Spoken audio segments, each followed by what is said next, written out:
मोक्षमार्गस्य नेतारं भेत्तारं कर्म भूभृतां ज्ञातारं विश्वतत्त्वानां वन्दे तद्गुणलब्धये।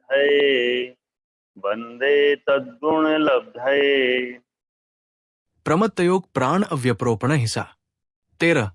अर्थ प्रमाद के योग से द्रव्य प्राण या भाव प्राणों का वियोग करना हिंसा है।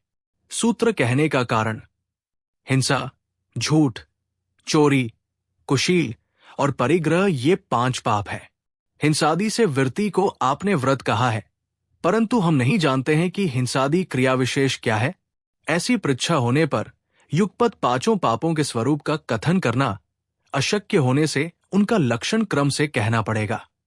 अतः सर्वप्रथम कथित हिंसा का लक्षण इस सूत्र के द्वारा कहा गया है। हिंसा, प्रमत्त योग से प्राणों का घात करना हिंसा है। प्रमत्त योग यानी यत्नाचार प्रवृत्ति असावधानी से कार्य करना प्रमत्त योग है। प्रमत्त योग में अगर जीव का घात हो या ना हो तो भी उसके हिंसा का पाप लगता है। यदि प्रमाद रहित प्रवृत्ति है तो भी प्राणी के मरने पर हिंसा का पाप नहीं लगता। प्रमाद कषाय सहित अवस्था का नाम प्रमाद है। अच्छे कार्यों को करने में उत्साह नहीं होना भी प्रमाद है। प्रमाद के 15 भेद होते हैं। प्रमत्त प्रमाद से युक्त आत्मा का परिणाम होना प्रमत्त है। प्रमत्त योग कषाय सहित आत्मा के परिणामों में योग का चंचल होना प्रमत्त योग है। स्पर्शनादि इंद्रियों के वश में होकर अपने करने योग्य कार्य को भी भूल जाना प्रमाद है। इसकी वजह से इस संसारी प्राणी के विचार बुरे बन जाते हैं। ये खुदगर्ज होकर मांस खाने और मदिरा पीने में प्रवृत्ति करने लगता है, दीन गरीबों को सताने लगता है और फिर अपने दोषों को ढकने के लिए देवों तक को मांसादि खाने वाले बताने लगता है। इस प्रकार निरर्गल रूप से अन्याय मार्ग को अपनाकर सबके लिए कष्ट रूप हो जाता है। बस इसकी अपने आप को एवं औरों को भी प्राण पीड़ा करने वाली इस चेष्टा का नाम ही हिंसा है। जहां प्रमाद का अभाव होता है, ऐसे आवश्यकादि कार्यों में प्रवृत्त होने वाला मुनि प्राणियों को पीड़ा करता हुआ भी अहिंसक ही रहता है। शल्य चिकित्सक दूषित अंग की चीरफाड़ करता हुआ भी पापी नहीं होता, किंतु इस बकरे का मांस खूब पुष्ट हो, इस नियत से बकरे को खिला पिलाकर मोटा ताजा बनाने वाला भी कषाई हिंसक ही होता है, क्योंकि उसका मन तो हर समय बुरे विचारों से ही घिरा रहता है। बस इसीलिए वो हिंसक है, पापी है। अत हिंसारूप परिणाम का होना ही वास्तव में हिंसा है। जैसे जिस समय कोई श्रावक ईर्या समिति से गमन कर रहा हो, उस समय कोई क्षुद्र जीव अचानक उसके पैर के नीचे आकर दब जावे तो वो श्रावक उस हिंसा पाप का भागी नहीं होगा, क्योंकि उसके प्रमाद नहीं है। और एक श्रावक किसी जीव को मारना चाहता था, किंतु मौका न मिलने से मार नहीं सका तो भी वो हिंसा का भागी होगा, क्योंकि वह प्रमाद सहित है और अपने भाव प्राणों की हिंसा करने वाला है। हिंसा के प्रकार। हिंसा 108 प्रकार की है। समर्म्भ, समारंभ, आरंभ ये 3, कायवचन्मन ये 3 योग, कृतकार्यत्रुमोदना ये 3 और क्रोधादि 4 कषाय, इनसे हिंसा होती है। इनका परस्पर गुणा करने पर 108 प्रकार की हिंसा होती है। आसा 5, 10, 11। हिंसा के 21 भेद भी है। 1. हिंसा। 2. असत्य। 3. चोरी। 4. कुशील। 5. परिग्रह। 6. क्रोध। 7. मान। 8. माया। 9. लोभ। 10. भय। 11. अर्ति। 12. रति। 13. जुगुप्सा। 14. मनोमंगुल। 15. वचन मंगुल। 16. काय मंगुल। 17. मिथ्यादर्शन। 18. प्रमाद। 19. पिशुनता। 20. अज्ञान। 21. इंद्रियों का अनिग्रह। मूलाचार 1026 से 27। हिंसा 2 प्रकार की है, द्रव्य हिंसा और भाव हिंसा।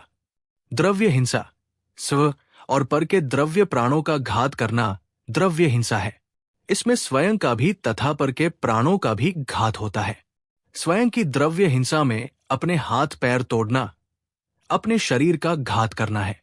तथा पर की द्रव्य हिंसा में पर को पीड़ा पहुंचाना, शरीर का घात करना है।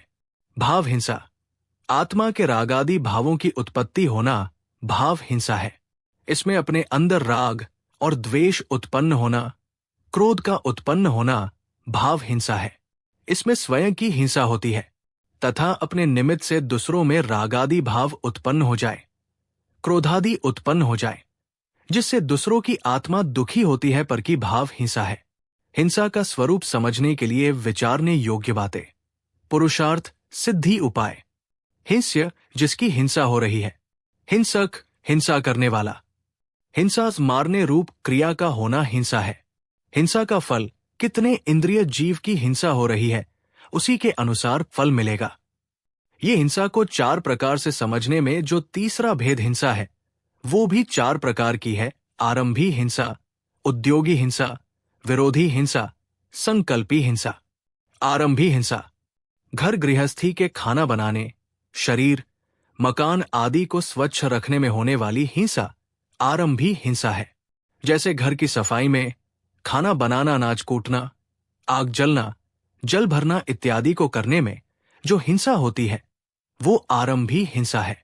औद्योगिक आजीविका के लिए खेती, व्यापार, उद्योग, व्यवसाय आदि के संबंध में होने वाली हिंसा को उद्यमी हिंसा कहते हैं।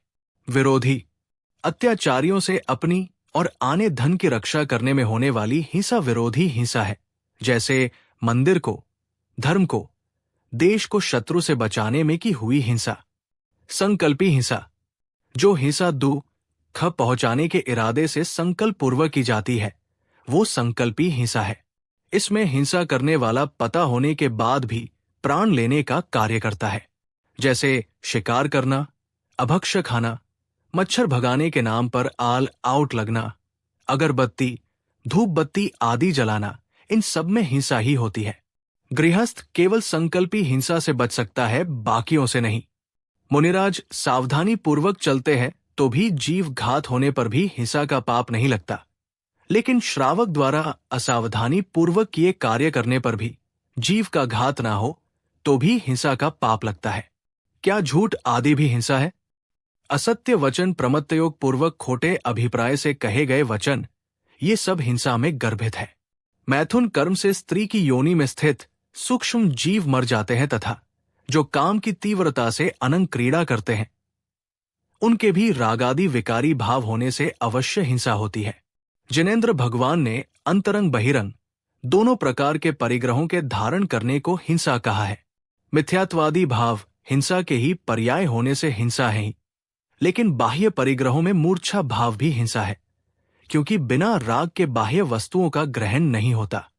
पुरुषार्थ, सिद्धि, उपाय 99 से 119। जल में, थल में, आकाश में सर्वत्र जंतु ही जंतु भरे हुए हैं। अतः जगत में विचरण करता हुआ भिक्षु के अहिंसक होने का कारण। जल में, थल में, आकाश में सर्वत्र जंतु भरे होने पर भी भिक्षु के यहाँ हिंसा को अवकाश नहीं है, क्योंकि प्रमाद का अभाव होने से भिक्षु के मात्र प्राण वियोग से हिंसा नहीं होती। अथवा सूक्ष्म और स्थूल के भेद से जीव 2 प्रकार के हैं।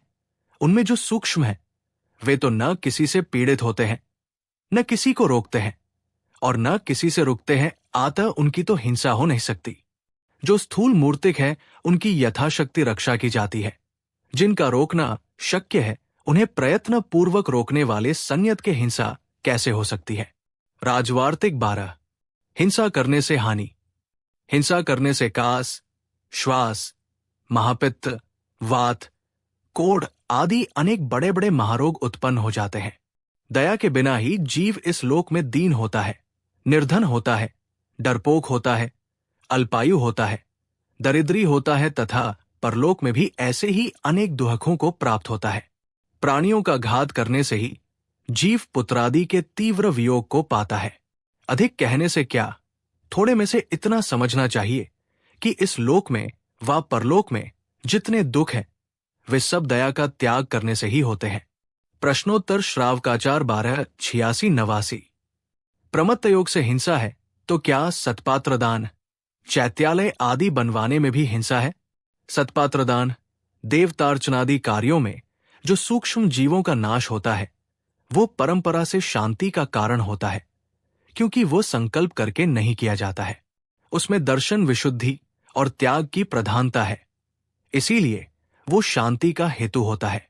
चैत्यालय बनवाना या शिल्पकार से जिन प्रतिमा बनवाना आदि में प्रमत्तयोग होने से प्राणिहिंसा होती है, ऐसा समझना अयोग्य है। इन कार्यों में प्रमत्तयोग नहीं है, क्योंकि ये सम्यक्त्ववर्धन करने वाले हैं, अतः पाप के कारण भी नहीं है। युषा टीका 37 से 38। तत्वार्थ सूत्र अध्याय 7 सूत्र 13 से हिंसा का लक्षण की व्याख्या पूरी हुई। जिन वाणी माता की जय।